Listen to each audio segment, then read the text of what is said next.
अस्सलाम वालेकुम, मेरा नाम है भट्टू। आज का हमारा लेक्चर है PERA procedure and operation rules सन 2025 के बारे में।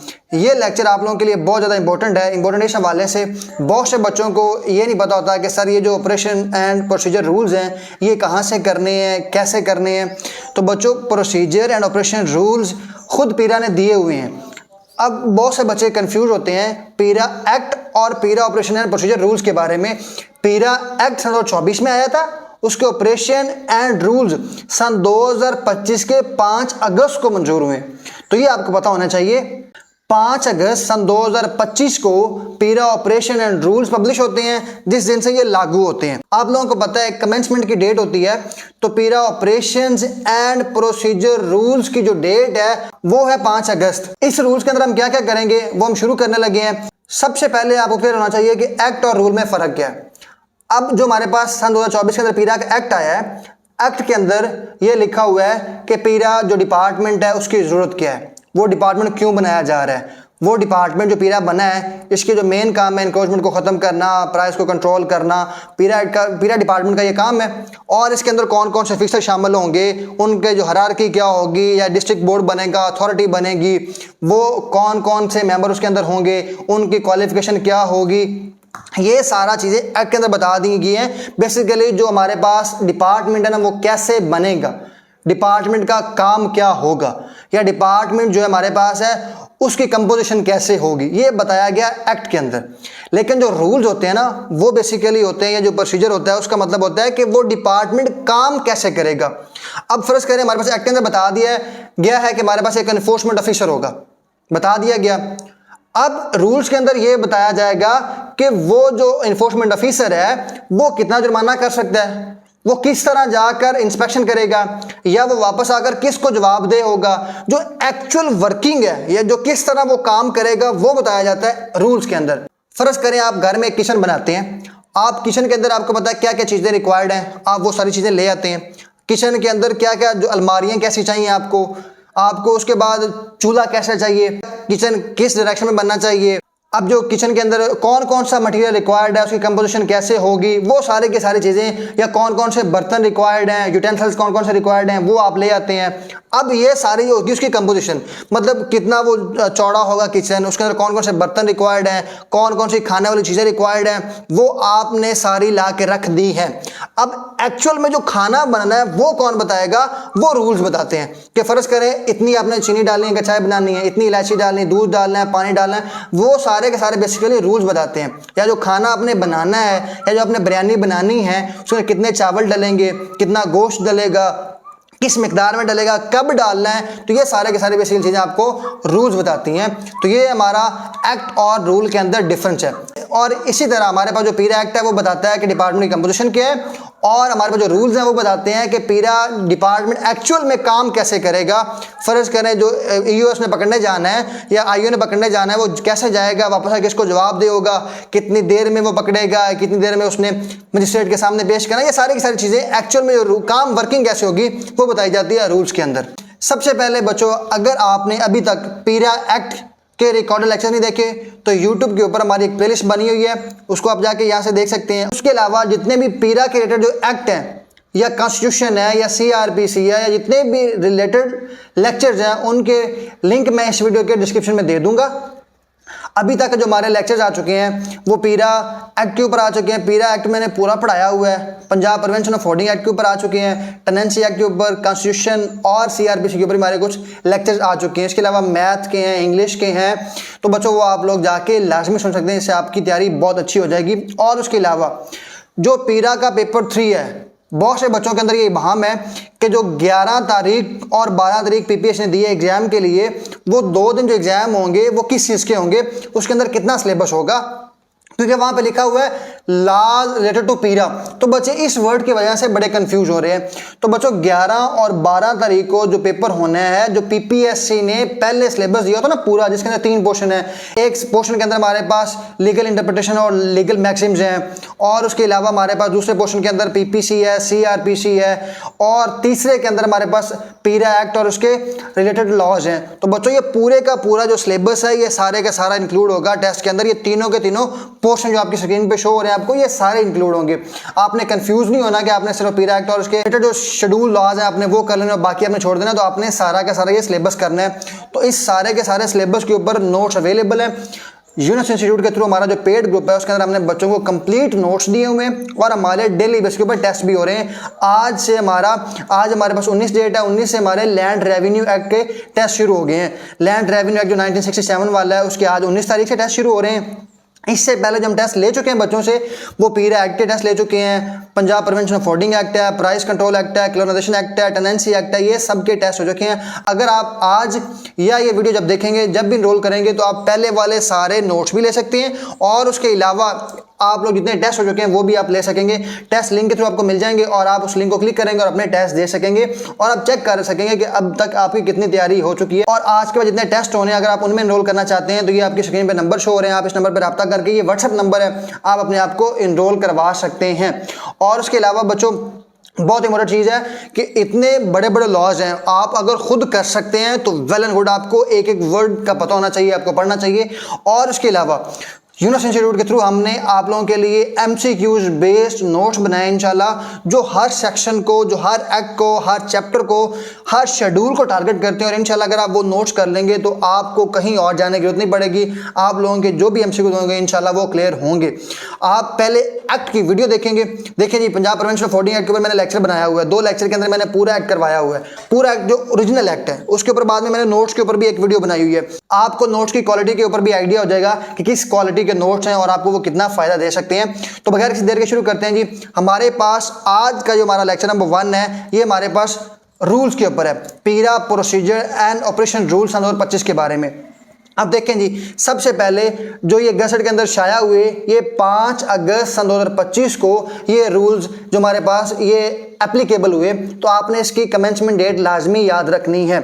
अब इसके अंदर टोटल ये जो हमारे पास प्रोसीजर एंड रूल्स हैं, इनके अंदर हमारे पास 38 सेक्शंस हैं और उसके ये जितने भी हमारे पास रूल्स हैं इसके अंदर 38 सेक्शंस हैं और इसी के अंदर 49 फॉर्म्स हैं। आप लोग बच्चे बहुत घबरा जाते हैं कि इतना बड़ा रूल्स एंड प्रोसीजर्स हैं। तो बच्चों आपने परेशान नहीं होना, सिर्फ और सिर्फ 38 सेक्शंस हैं और 49 फॉर्म्स हैं। अब फॉर्म्स क्या हैं, मैं आपको उसके बारे में थोड़ा सा ओवरव्यू दे दूं या नो हाउ करवा दूं, उसके बाद हम शुरू करते हैं हमारा जो रूल्स है।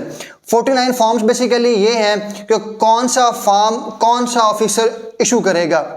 जैसे एफआईआर होती है ना, थाने के अंदर एफआईआर दर्ज कौन करेगा।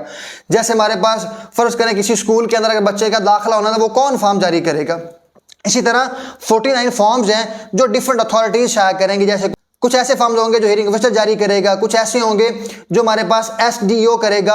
तो वो सारे के सारे फॉर्म्स के बारे में आपने नो हाउ रखनी है कि ये फॉर्म अगर होगा, एमसीक्यू आ सकता है ना कि फर्ज करें जी अगर आपने ईपीओ जारी करना तो ईपीओ कौन जारी कर सकता है। इसी तरह ईपीओ का फॉर्म भी होगा, एफआईआर का फॉर्म होगा, बाकी सारे फॉर्म होंगे। जैसे आपको पता है कि पीरा के अंदर जो एफआईआर दर्ज होगी वो कौन करेगा, वो सिर्फ और सिर्फ एसडीओ कर सकता है, मतलब इन्फोर्समेंट ऑफिसर या इन्वेस्टिगेशन ऑफिसर नहीं कर सकते। तो वो आपको पता चल जाएगा। तो जो एफआईआर वाला फॉर्म होगा वो आपको पता चल जाएगा कि एसडीईओ ने ही करना है। और ये रूल्स के ऊपर भी हमारे जो नोट्स हैं वो अवेलेबल हैं, आप वो भी ले सकते हैं, कंप्लीट नोट्स, जिसके अंदर आपको कंप्लीट आइडिया हो जाएगा कौन सा फॉर्म कौन जारी करेगा और उसके अलावा ये रूल्स के अंदर क्या क्या चीजें इंक्लूड हैं। सबसे पहले जी हमारे पास हम शुरू करते हैं रूल्स। रूल क्या है जी, सबसे पहले जो हमारे पास ये रूल्स हैं ये 5 अगस्त 2025 को जारी किए गए। इसके अंदर 38 टोटल सेक्शंस हैं और 49 फॉर्म्स हैं, ये आपसे पूछे जा सकते हैं। अब यहाँ पर अगर हम शुरू करते हैं तो वहां पर हमारे पास जो पहला सेक्शन है, मैंने आपको बताया ना 38 टोटल सेक्शन है। जब भी कोई एक्ट शुरू करते हैं, कोई रूल शुरू करते हैं, जो पहला सेक्शन होता है वो हमेशा होता है शॉर्ट टाइटल एंड कमेंसमेंट का।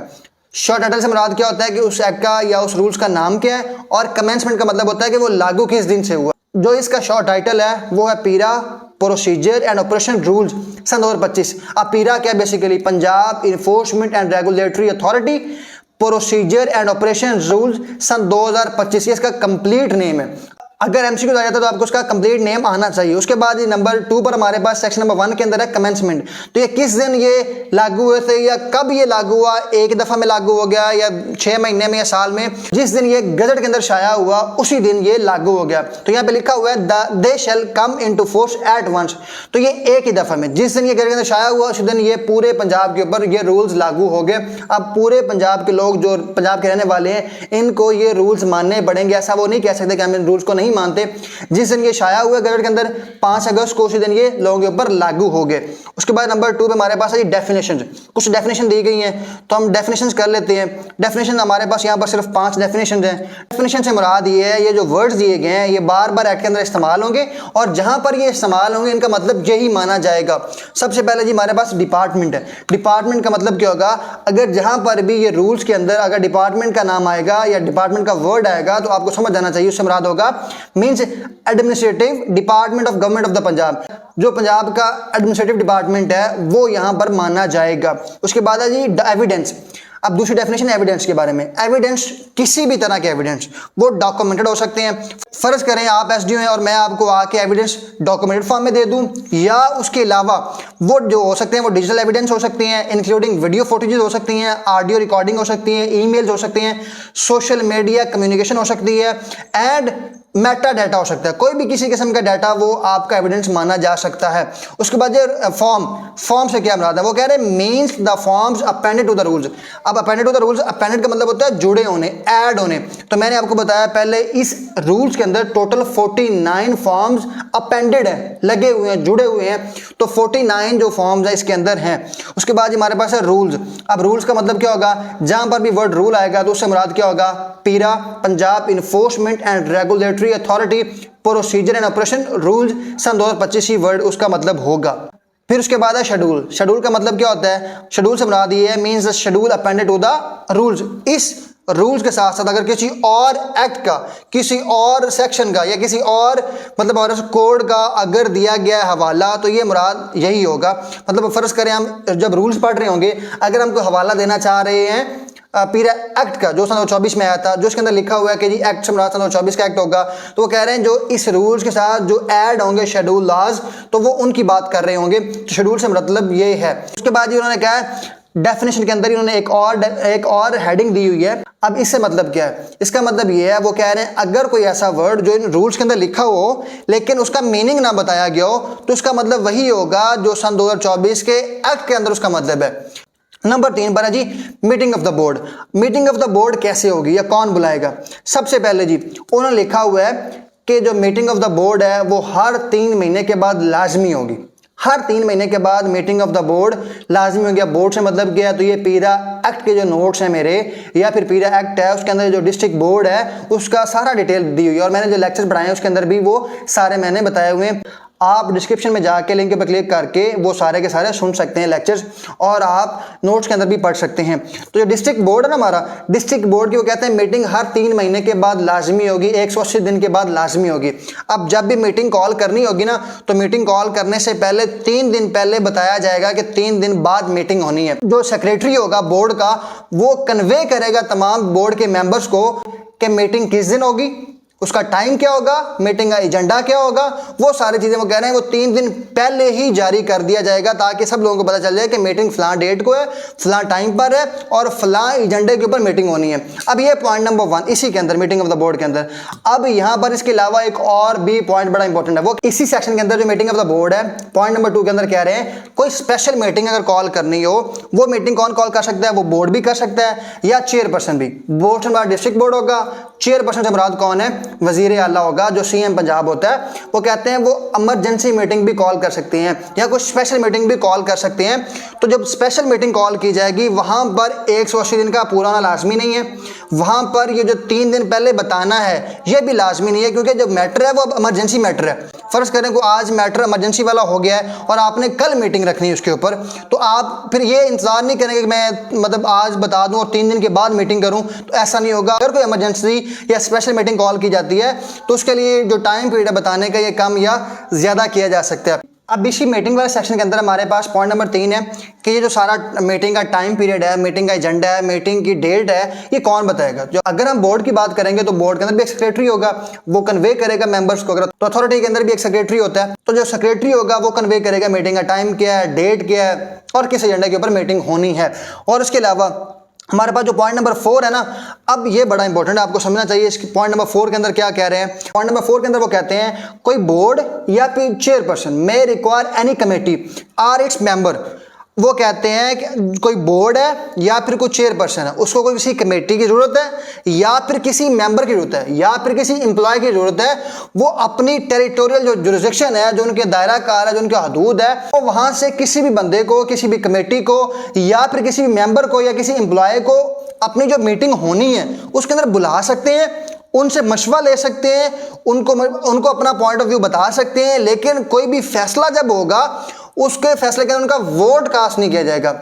फर्ज करें, मैं इसके आपको एग्जांपल देता हूं। फर्ज करें हमारे पास एक है बोर्ड, आपको पता है डिस्ट्रिक्ट बोर्ड के मेंबर्स की तादाद लिखी हुई है। जो डिस्ट्रिक्ट बोर्ड है उसके जो मेंबर्स होंगे, अब कोई भी फैसला लेना है, अब वहां पर जो हमारे पास बोर्ड होता है उसके अंदर इन्फोर्समेंट ऑफिसर तो शामिल नहीं है, लेकिन उनको लगता है कि हमें इन्फोर्समेंट ऑफिसर को बुलाना चाहिए, तो वो इन्फोर्समेंट ऑफिसर को या इन्वेस्टिगेशन ऑफिसर को या किसी और कमेटी के बंदे को बुला लेते हैं, उससे मशवरा ले भी सकते हैं, उसको अपना मशवरा बता भी सकते हैं। लेकिन जब उसके ऊपर फैसला होगा, किसी जो स्पेसिफिक मुद्दे के ऊपर मीटिंग बुलाई गई है, जब फैसला होगा और वोटिंग होगी, तो वो जो बोर्ड है उसके अपने जो मेंबर है सिर्फ वही वोट कास्ट करेंगे। जो बंदा बाहर से बुलाया गया, जो इस बोर्ड का या इस कमेटी का मेंबर नहीं था, जो फैसला कर रही थी किसी भी पॉइंट के ऊपर, तो उसका वोट कास्ट नहीं किया जाएगा, वो सिर्फ बुलाया जाएगा। समझ लें कि वो एज अ गेस्ट के तौर पर बुलाया जाएगा, उसकी इनपुट भी ली जाएगी, उसको बताया भी जाएगा। लेकिन ये है कि जब भी फैसला लिया जाएगा, जब वोट कास्ट होंगे, तो उस एम्प्लॉय का वोट काउंट नहीं किया जाएगा।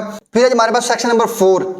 सेक्शन नंबर 4 के अंदर हमारे पास क्या है, territorial jurisdiction of the hearing officer. वो कह रहे हैं कि जो हियरिंग ऑफिसर है उसकी जो जुरिस्डिक्शन है, जो उसका दायरा कार है, जो उसकी पावर का दायरा कार है, फर्ज करें वो एक सब डिवीजन के अंदर लगा दिया गया हियरिंग ऑफिसर। अब उसकी जो जुरिस्डिक्शन है या उसकी जो टेरिटोरियल जुरिस्डिक्शन है, उसके जो हदूद है, वो उसकी जो सब डिवीजन उसके अंदर ही वो फैसला कर सकता है, वो हियरिंग कर सकता है। तो वो कह रहे हैं कि कोई भी हियरिंग ऑफिसर जो उसकी टेरिटोरियल जुरिस्डिक्शन है, जो उसकी दायरा कार है, वो उसके अंदर किसी भी केस को वो सुन सकता है, मतलब हेयर कर सकता है और उसके ऊपर वो फैसला भी ले सकता है। ये जो पहले 4 सेक्शन ये मैंने आपको समझा दिए हैं बेसिकली रूल्स के अंदर क्या क्या होता है, या रूल्स के अंदर आपको आइडिया हो जाएगा कि रूल कैसे शुरू हो रहे हैं। तो ये था हमारा आज का लेक्चर। अगर आप नोट्स बाय करना चाहते हैं, ये आपकी स्क्रीन पर नंबर शो हो रहा है, आप इस नंबर पर रब्ता करके नोट्स बाय कर सकते हैं और आप अपने टेस्ट भी दे सकते हैं। अगर आप अपने आप को टेस्ट के लिए एनरोल कराना चाहते हैं तो आप टेस्ट भी दे सकेंगे। ये आपकी स्क्रीन पर नंबर शो हो रहे हैं। दुआ में याद रखिएगा, चैनल को सब्सक्राइब करना और वीडियो को लाइक करना भूलिए। Stay tune. अल्लाह हाफिज़।